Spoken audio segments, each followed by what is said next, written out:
One thing I've experienced a lot on my spiritual journey is having some kind of an awakening experience that's extremely profound and makes me feel like I see reality in an entirely different way.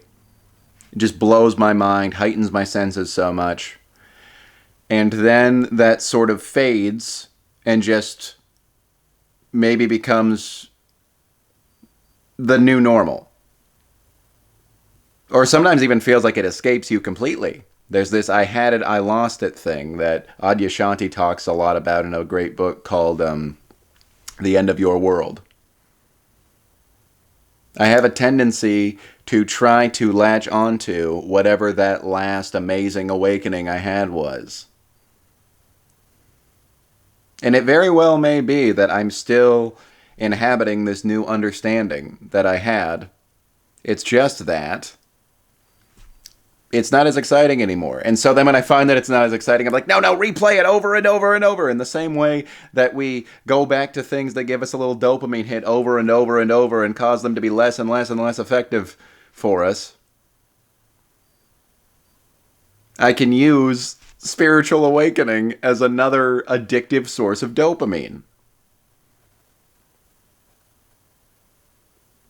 It's just funny because spirituality is so anti-attachment to anything. But you can ironically get extremely attached to your own spiritual experience. But what's funny about that is that by definition, if you're looking back trying to reclaim some awakening that you had in the past, you are not being very aware and you are not opening up yourself to whatever awakening realization this exact moment has to offer you.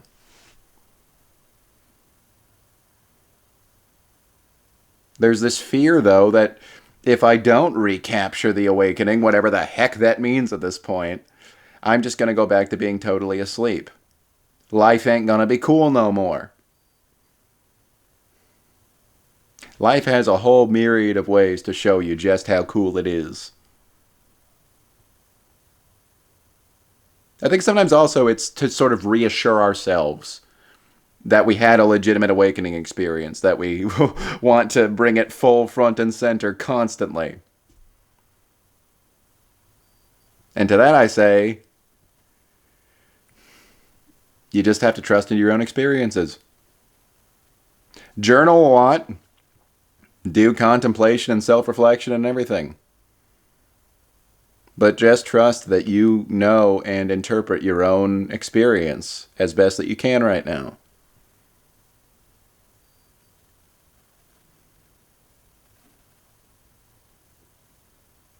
And then you just keep going. And hey, maybe there is the possibility that you have an awakening and then that realization slips away from you.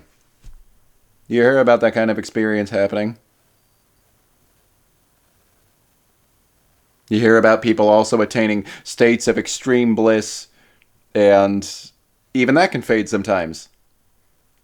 Are you prepared to deal with having had experienced pure bliss for like years and then suddenly for that to come to an end?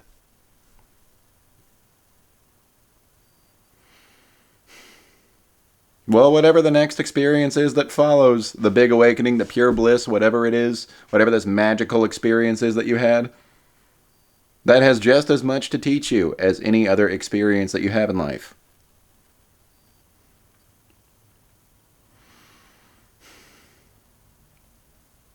Becoming enlightened is exciting. Being enlightened is not.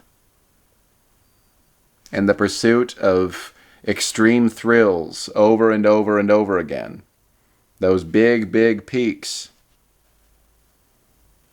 ironically take you farther away from understanding what reality is and what you truly are. But hey, isn't it fun every once in a while to have a little nostalgic trip back to the first time that I really solidly discovered that I could not be located anywhere. In any sight, in any sound, in any thought, I couldn't find myself. That was my first experience of no self. And it's fun to recount that time, partly because of, how silly and naive and how much more spiritual growth I've done since then. Isn't it cool to have nostalgia for the time when I really felt like I was a part of everything? Like I was experiencing true unity consciousness. I have the exact image of what the world around me looked like at that time and the little while after. And it's incredible to think about. Or the realization that we're all from the same source. I remember exactly where I was when I had that realization. All this stuff. But it's partly made beautiful to reminisce about by the fact that I am living presently most of the time. Like anything else, we live right now and make just teeny tiny little trips to the past to make better sense of the present that we're currently in.